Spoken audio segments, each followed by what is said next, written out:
ಶ್ರೀ ಗುರು ಬಸವಲಿಂಗಾಯ ಸರ್ವರಿಗೂ ಶರಣ ಶರಣ.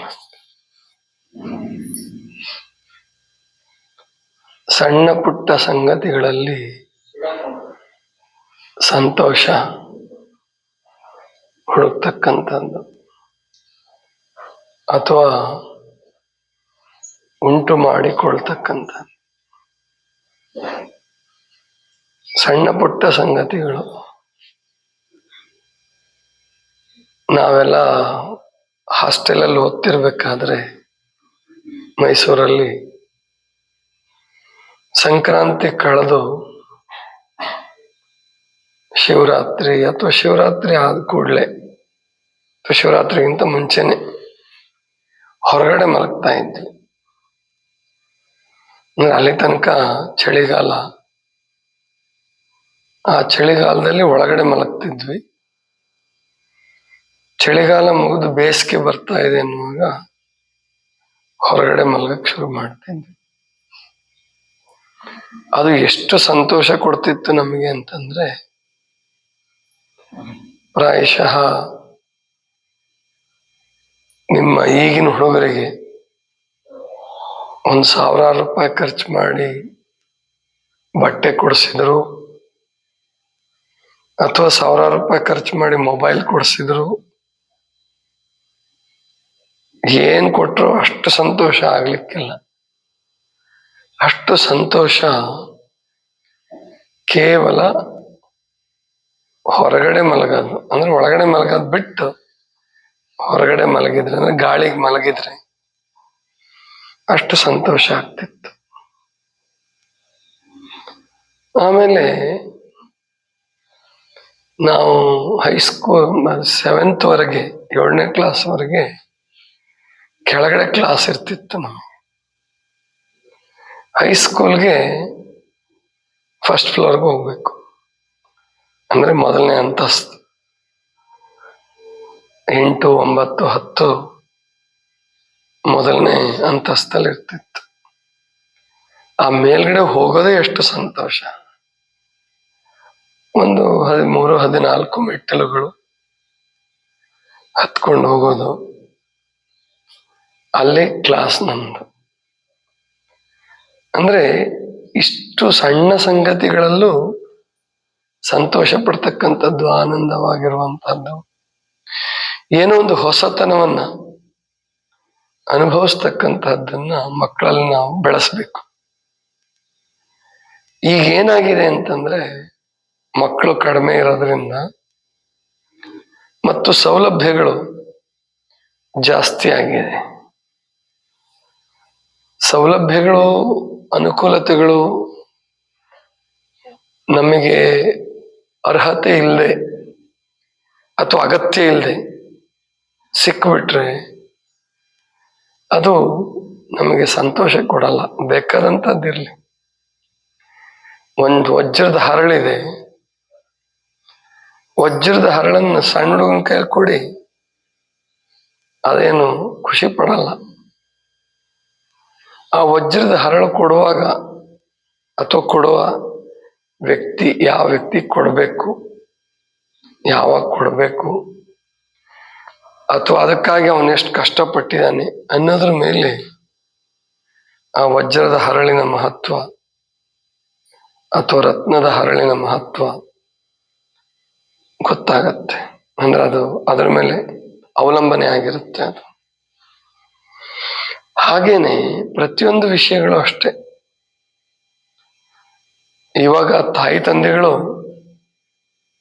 ಮಕ್ಕಳ ಮೇಲೆ ಮೋಹಪರವಶರಾಗಿ, ವ್ಯಾಮೋಹಿಗಳಾಗಿ, ಅವಕ್ಕೆ ಅಗತ್ಯ ಇರಲಿ ಬಿಡ್ಲಿ ವಸ್ತುಗಳನ್ನು ತಂದು ಹೊಟ್ಟೋದು, ಪ್ರವಾಸಕ್ಕೆ ಕರ್ಕೊಂಡು ಹೋಗೋದು, ಮೇಲಿಂದ ಮೇಲೆ ಅಡ್ಡಾಡ್ಸೋದು, ಇದೆಲ್ಲವನ್ನು ಮಾಡ್ತಾರೆ. ದುಡ್ಡು ಖರ್ಚು ಮಾಡ್ತಾರೆ ತಮ್ಮ ಮಕ್ಕಳಿಗೋಸ್ಕರ. ಆ ಮಕ್ಕಳಿಗೆ ಅದು ಖುಷಿ ಅಂತ ಅನ್ಸಲ್ಲ. ಖುಷಿ ಅನ್ಸಲ್ಲ, ಸುಮ್ಮನೆ ಬರ್ತಾವ ಅಷ್ಟೇ. ಪ್ರವಾಸ ಎಷ್ಟಿರ್ಬೇಕೋ ಅಷ್ಟೇ ಇರ್ಬೇಕು.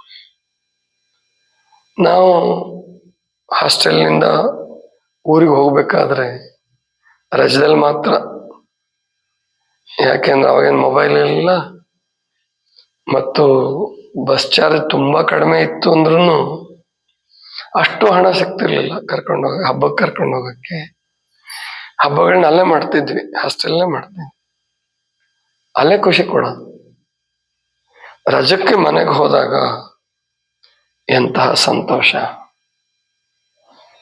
ನಾವು 6ನೇ ಕ್ಲಾಸಿಗೆ ಬರೋ ತನಕನು ಎಲ್ಲೂ ಪ್ರವಾಸಕ್ಕೆ ಕರ್ಕೊಂಡು ಹೋಗಿಲ್ಲ. ಅಂದ್ರೆ ಸ್ಪೋರ್ಟ್ಸಿಗೆ ಕರ್ಕೊಂಡು ಹೋಗೋರು, ಸ್ಪೋರ್ಟ್ಸು ಅಥವಾ ಕೆಲವು ಮ್ಯೂಸಿಕ್ ಕಾಂಪಿಟೇಷನ್ಸು, ಇದಕ್ಕೆಲ್ಲ ಕರ್ಕೊಂಡು ಹೋಗೋರು. ನನ್ನನ್ನು ಕರ್ಕೊಂಡು ಹೋಗಿರ್ಲಿಲ್ಲ, ನಾನು ಸೆಲೆಕ್ಟ್ ಆಗಿರ್ಲಿಲ್ಲ, ಅಥವಾ ಸೆಲೆಕ್ಟ್ ಆದ್ರೂ ಬಹಳ ಕಡಿಮೆ, ಒಂದೇ ಒಂದು ಕಾರ್ಯಕ್ರಮಕ್ಕೆ ಎಲ್ಲ ಹೋಗಿದ್ ನೆನಪು 6ನೇ ಕ್ಲಾಸಲ್ಲಿ. 6ನೇ ಕ್ಲಾಸಲ್ಲಿ ಡಿಸೆಂಬರ್ ತಿಂಗಳು ಅಂತ ಕಾಣುತ್ತದು. ಆವಾಗ ಶ್ರೀರಂಗಪಟ್ಟಣಕ್ಕೆ ಕರ್ಕೊಂಡು ಹೋಗ್ತೀವಿ ಅಂತ ಹೇಳೋರು. ಅಲ್ಲಿ ನದಿ, ಕಾವೇರಿ ನದಿ. ಅದುವರೆಗೆ ನಾವು ಯಾವ ನದಿಗೂ ಇಳಿದಿರ್ಲಿಲ್ಲ, ನದಿ ಅನ್ನೋದೇ ಗೊತ್ತಿಲ್ಲ. ಸುಮ್ಮನೆ ಕೇಳ್ತಿದ್ವಿ ಅಷ್ಟೇ, ಕೆರೆ ಹಳ್ಳ ಗೊತ್ತು, ನದಿಗಳು ಗೊತ್ತಿಲ್ಲ. ಕಾವೇರಿ ನದಿಗೆ ಕರ್ಕೊಂಡು ಹೋಗ್ತಿದ್ದಾರೆ ಶ್ರೀರಂಗಪಟ್ಟಣ. ನಮ್ಗೇನು ಯಾರಿಗೂ ಕಾಣಿಸಲ್ಲ, ಅಲ್ಲೇ ಸ್ವಲ್ಪ ಕಾಣಿಸೋರು ಇದ್ರು, ಒಂದಷ್ಟು ಜನ ಅಷ್ಟೇ. ಆದ್ರೆ ಆ ಶ್ರೀರಂಗಪಟ್ಟಣ ಕರ್ಕೊಂಡು ಹೋಗ್ತಾರೆ, ಕಾವೇರಿ ನದಿಲಿ ಇಳಿಬಹುದು ಅನ್ನೋದೇ ನಮ್ಗೆ ಎಷ್ಟು ಸಡಗರ ಸಂತೋಷ ಕೊಟ್ಟಿತ್ತು ಅಂತಂದ್ರೆ, ರಾತ್ರಿ ಎಲ್ಲ ನಿದ್ದೆ ಬಂದಿಲ್ಲ ನಮಗೆ. ಸಣ್ಣ ಹುಡುಗನ ನಿದ್ದೆ ಬರ್ಬೇಕು, ನಿದ್ದೆ ಬರ್ಲಿಲ್ಲ, ಅಷ್ಟು ಖುಷಿ. ತುಂಬಾ ಖುಷಿ ಆದ್ರೂ ನಿದ್ದೆ ಬರಲ್ಲ. ಆಮೇಲೆ ಹೋದ್ವಿ. ನಮ್ಮ ಅಧೀಕ್ಷಕರು, ಸೂಪರಿಂಟೆಂಡೆಂಟ್ ಅಂತ ಇರ್ತಾರೆ ಹಾಸ್ಟೆಲ್ಗಳಿಗೆ, ಯಾರು ನದಿ ಒಳಗಡೆ ಇಳಿಯಂಗಿಲ್ಲ ಅಂತ ಹೇಳ್ಬಿಟ್ರು. ಯಾರು ನದಿ ಒಳಗಡೆ ಇಳಿಬೇಡಿ. ಅದೇನು ಪ್ರವಾಹ ಇರ್ಲಿಲ್ಲ ಅವಾಗ, ಮಳೆಗಾಲ ಅಲ್ಲ, ಡಿಸೆಂಬರ್ ಅಥವಾ ಫೆಬ್ರವರಿ ಇರ್ಬೋದು. ನೀರು ಸ್ವಲ್ಪನೇ ಇತ್ತು ಅಷ್ಟೇ, ಮೆತ್ತ ಸಣ್ಣಗೆ ಹರಿತಿತ್ತು. ಇಳಿಬೇಡಿ ಅಂತಂದ್ರು ನಾವೆಲ್ಲ ನಿರಾಶರಾಗಿ ದಂಡೆಲೆ ಕೂತಿದ್ವಿ. ಅವ್ರೇನ್ ಮಾಡಿದ್ರು, ಸೂಪರಿಂಟೆಂಡೆಂಟ್ ಅಧೀಕ್ಷಕರು ಒಳಗಡೆ ಇಳಿದ್ರು. ಒಂದಿಬ್ರು ದೊಡ್ಡ ಹುಡುಗರನ್ನ, ಹೈಸ್ಕೂಲ್ ಹುಡುಗರನ್ನ ಕರೆದ್ರು, ಬರ್ರ ನದಿ ಒಳಗಡೆ ಅಂತ ಹೇಳಿ. ಅವ್ರು ಹೋಗ್ತಿದ್ದಂಗೆ ನಾವು ಅವ್ರನ್ನ ಯಾರು ಪರ್ಮಿಷನ್ಗೆ ಕಾಯ್ಲಿಲ್ಲ, ಬಟ್ಟೆನೂ ಬಿಚ್ಚಲಿಲ್ಲ, ಏನು ಮಾಡಲಿಲ್ಲ, ಸುಮ್ಮನೆ ನದಿ ಒಳಗಡೆ ಇಳಿದ್ಬಿಟ್ವಿ ಅಷ್ಟೇ. ಬಟ್ಟೆ, ಶರ್ಟು, ಪ್ಯಾಂಟ್ ಎಲ್ಲ ಹಂಗೆ ಇತ್ತು. ಸುಮ್ಮನೆ ನೀರ್ ಎಷ್ಟಪ್ಪ ಅಂತಂದ್ರೆ, ನಾವು ಸಣ್ಣ ಹುಡುಗರು, ನಮ್ ತೊಡೆ ಮುಳುಗೋಷ್ಟು ಅಥವಾ ಹೊಟ್ಟೆ ತನಕ ನೀರಷ್ಟೇ. ಅಷ್ಟರಲ್ಲೇ 1 ಗಂಟೆ ಆಟ ಆಡಿದ್ವಿ. ಆಮೇಲೆ ಆ ಊಟ, ಅದೇ ಮೊಸರನ್ನ, ಅದೇ ಚಿತ್ರಾನ್ನ. ಆದ್ರೂ ಅಲ್ಲಿ ಆ ನದಿ ದಂಡೆಯಲ್ಲಿ ಒದ್ದೆ ಬಟ್ಟೆ, ಅದರಲ್ಲಿ ಆ ಅನ್ನನೇ ಊಟ ಮಾಡೋದು, ಚೆನ್ನಾಗಿ ಹಸುವಾಗಿರುತ್ತೆ. ಇಷ್ಟು ಈಗಿನ ಮಕ್ಕಳಿಗೆ ಈ ಒಂದು ಖುಷಿ ಇದೆ ಅಂತ ನನಗನ್ಸಲ್ಲ. ಯಾಕೆ ಮಕ್ಕಳು ಆತ್ಮಹತ್ಯೆ ಅಥವಾ ಮನೆ ಬಿಟ್ಟು ಹೋಗೋದು ಅಥವಾ ತಾಯಿ ತಂದೆಗಳ ಮಾತು ಕೇಳದೆ ಇರೋದು.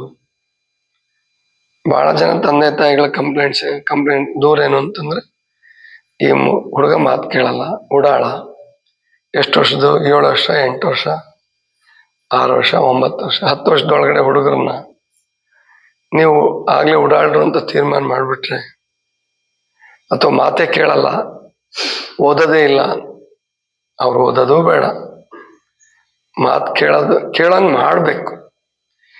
ಯಾಕೆ ಮಾತು ಕೇಳ್ತಾ ಇಲ್ಲ ಅಂತಂದ್ರೆ, ಅವ್ರಿಗೆ ಕೊರತೆ ಅನ್ನೋದಿಲ್ಲ. ಎಂತ ಬಡವರ ಮಕ್ಕಳಿಗೂ ಕೂಡ ಹೊಟ್ಟೆ ತುಂಬ ಊಟ, ಅಥವಾ ಊಟದಲ್ಲೂ ಕ್ವಾಲಿಟಿ ಊಟ ಇಲ್ಲದಿದ್ರು ಒಟ್ಟು ಹೊಟ್ಟೆ ತುಂಬ ಊಟ. ಮಧ್ಯಾಹ್ನ ಏನದು ಬಿಸಿ ಊಟ ಅಂತನೋ, ಅಕ್ಷರದಾಸೋಹ ಅಂತನೋ, ಈ ತರ ನಾವು ಉಪವಾಸನ ಕಲ್ಪನೆ ಗೊತ್ತಿಲ್ಲ. ಜ್ವರ ಬಂತ ಮಾತ್ರೆ, ತಲೆನೋವು ಬಂತ ಮಾತ್ರೆ, ಎಲ್ಲದಕ್ಕೂ ಗುಳಿಗೆ ಕೊಡೋದು, ಊಟ ಕೊಡೋದು ಅಂದ್ಕೊಡ್ಲಿ. ಮಕ್ಕಳಿಗೆ ಹಸಿವಿಲ್ಲ, ಹಸಿವಿನ ಮನೋಭಾವನೆ ಉಂಟಾಗ್ಲಿಲ್ಲ ಅಂದ್ರೆ ಅವಕ್ಕೆ ಸುಖ ಅಂತ ಅನ್ಸಲ್ಲ, ಜೀವನನೇ ಸುಖ ಅನ್ಸಲ್ಲ. ನಮಗೆ ಯಾರಾದ್ರೂ ಫೀಸ್ಟ್ ಮಾಡಿಸ್ತಾರೆ, ಫೀಸ್ಟ್ ಅಂತ ಹೇಳ್ತಿದ್ರು, ಔತಣ, ವಿಶೇಷ ಊಟ. ಅವತ್ತು ಅಡಿಗೆ ಮಾಡೋದು ಸ್ವಲ್ಪ ತಡ ಆಗ್ಬಿಡೋದು. 2 ಗಂಟೆಗೆ ಊಟ ಕೊಡಬೇಕು, 8:30ಗೆ ತಿಂಡಿ ಕೊಟ್ಟಿರ್ತಿದ್ರು, 8:30 8:45 2 ಗಂಟೆ ತನಕ ಏನೂ ಇಲ್ಲ. ಚಿಕ್ಕ ಹುಡುಗರಿದ್ದಾಗ, ಹೈಸ್ಕೂಲಿಗೆ ಬಂದಾಗ ಚಾಗೆ ಕುಡಿಯಕ್ಕೆ ಶುರು ಮಾಡಿದ್ವಿ, ಏನಾದ್ರು ತಿನ್ನೋದು. ನಾನು ಮಧ್ಯೆ ದಿವಸ ಏನು ತಿಂತಿರ್ಲಿಲ್ಲ. ಅವಾಗ ಊಟ ತಡ ಆಯ್ತು ಅಂತಂದ್ರೆ ಚೆನ್ನಾಗಿ ಹಸಿವಾಗಿರೋದು. ಆ ಊಟ ಎಷ್ಟು ಖುಷಿ ಕೊಡೋದದು. ರಾತ್ರಿ 6:30ಗೆ ಊಟ ಕೊಡಬೇಕು. ಈ ಕ್ಲಬ್ ಅವರು ಮೀಟಿಂಗ್ ಬರೋರು, ಇನ್ನರ್ವೆಲ್ ಕ್ಲಬ್, ರೋಟರಿ ಕ್ಲಬ್ನವರು. ಒಳ್ಳೆ ಸಭಾಭವನ ಇತ್ತು, ಅಸೆಂಬ್ಲಿ ಹಾಲ್ ಅಂತ ಹೇಳಿ, ಅಲ್ಲಿ ಅನುಕೂಲ ಆಗೋದು. ಅವರು ಯಾವಾಗ್ಲಾರು 3 ತಿಂಗಳಿಗೋ 6 ತಿಂಗಳಿಗೋ ಬರೋರು.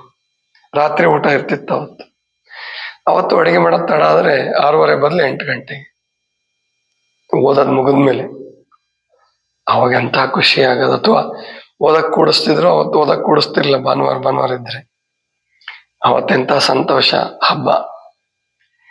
ಅಂದ್ರೆ ಹೀಗೆ ಮಕ್ಕಳು ತಾಯಿ ತಂದೆಗಳ ಹತ್ರ ಓದೋದಕ್ಕಿಂತ ವಸತಿ ನಿಲಯಗಳಲ್ಲಿ ಇದ್ಕೊಂಡು ಓದೋದು, ಜೊತೆಗೆ ಸಾಮೂಹಿಕ ಬದುಕು, ಸಾಮೂಹಿಕ ಜೀವನ ಮಾಡ್ತಕ್ಕಂಥದ್ದನ್ನು ಕಲಿಯೋದು, ಜೊತೆಗೆ ಸಣ್ಣ ಪುಟ್ಟ ಸಂಗತಿಗಳನ್ನ ಅನುಭವಿಸ್ತಕ್ಕಂಥದ್ದು, ಅದರಲ್ಲಿ ಈಗ ಎಂಜಾಯ್ ಮಾಡೋದಂತಾರೆ, ಸಂತೋಷ ಪಡ್ತಕ್ಕಂಥ, ಅದನ್ನು ಕಲಿಸಿದ್ರೆ ಮಕ್ಕಳಿಗೆ, ಆಗ ಅವರಿಗೆ ದುಡ್ಡು ಮುಖ್ಯ ಆಗಲ್ಲ. ಈಗ ಏನ್ ಮಾಡ್ತಾರೆ, ಬರೀ ಓದು ಓದು ಓದು, ಹೋಮ್ವರ್ಕು, ಇದು ತೊಂದರೆ ಕೊಡ್ತಾ ಇರ್ತಕ್ಕಂಥದ್ದು. ಆ ಹೋಮ್ವರ್ಕ್ ಟೆನ್ಷನ್, ಆ ಓದೋದು ಅವ್ರಿಗೆ ಟೆನ್ಷನ್ ಆಗ್ಬಾರ್ದು, ಅದೊಂದು ಖುಷಿ ಆಗ್ಬೇಕು, ಅದೊಂದು ಸಂತೋಷ ಆಗ್ಬೇಕು. ಅಂತಹ ಒಂದು ಶಿಕ್ಷಣ ವ್ಯವಸ್ಥೆ, ಬದುಕಿನ ವ್ಯವಸ್ಥೆ ಈಗ ಮತ್ತೆ ಚಿಂತನೆ ನಡೆದಿದೆ. ಇಂಥದ್ದನ್ನು ಕೊಡಬೇಕು ಮಕ್ಕಳಿಗೆ ಅಂತ ಹೇಳಿ ಸರ್ಕಾರ, ಖಾಸಗಿಯವರು ಹಾಸ್ಟೆಲ್ಗಳನ್ನು ತೆಗೆದಿದ್ದಾರೆ. ಆದ್ರೆ ಅಲ್ಲೂ ಕೂಡ ಈ ಒಂದು ಸಣ್ಣ ಪುಟ್ಟ ಸಂಗತಿಗಳಲ್ಲಿ ಸಂತೋಷ ಪಡ್ತಕ್ಕಂಥದ್ದನ್ನ ಮಕ್ಕಳಿಗೆ ಕಲಿಸ್ಬೇಕು. ಇಂಥದ್ದು ನಾವು ದೊಡ್ಡವರಾದ್ರೂ ಉಳಿತದದು. ಇವಾಗ ನೋಡಿ, ನಾವು ಎಷ್ಟೇ ಆ ಹಾಸ್ಟೆಲಲ್ಲಿ ಬೆಳೆದಿದ್ದ ಸುಖ ಅಥವಾ ಕಷ್ಟ ಎರಡೂ ಇರುತ್ತೆ. ಆ ಕಷ್ಟ ಸುಖಗಳನ್ನ ಅನುಭವಿಸಿದ ಜೀವ, ಬಡತನವನ್ನು ಅನುಭವಿಸಿದ ಜೀವಗಳು, ಹಸಿವು, ಆಮೇಲೆ ಪ್ರೀತಿಯ ಕೊರತೆ, ಅಂದ್ರೆ ತಾಯಿ ತಂದೆಗಳು ದೂರ ಇರ್ತಾರೆ, ಅಲ್ಲಿದ್ದವರು ಆ ಪ್ರೀತಿಯಲ್ಲೇ ಬದುಕಬೇಕು ಅಂತಕ್ಕಂಥದ್ದು, ಅದು ಸಣ್ಣದ್ರಲ್ಲೇ ಬಂತಪ್ಪ ಅಂತಂದ್ರೆ ಆ ವಿದ್ಯಾರ್ಥಿಗಳು ದೊಡ್ಡವರಾದ್ಮೇಲೆ ಅವರಂತಹ ಸಾಮಾನ್ಯವಾಗಿ ಸಣ್ಣ ಪುಟ್ಟ ಸಂಗತಿಗಳಿಗೆ ಜಗಳ, ಕೋಪ, ತಾಪ ಅಥವಾ ಸಂಬಂಧಗಳನ್ನು ಹರ್ಕೊಳ್ತಕ್ಕಂಥದ್ದು, ಇಂಥವನ್ನೆಲ್ಲ ನಿಯಂತ್ರಣ ಮಾಡೋದಕ್ಕೆ ಸಾಧ್ಯ ಆಗತ್ತೆ ಅಂತ ಅನ್ಸುತ್ತೆ. ಇದಿಷ್ಟು ಇವತ್ತಿನ ಚಿಂತನ. ಸರ್ವರಿಗೂ ಶರಣ ಶರಣ.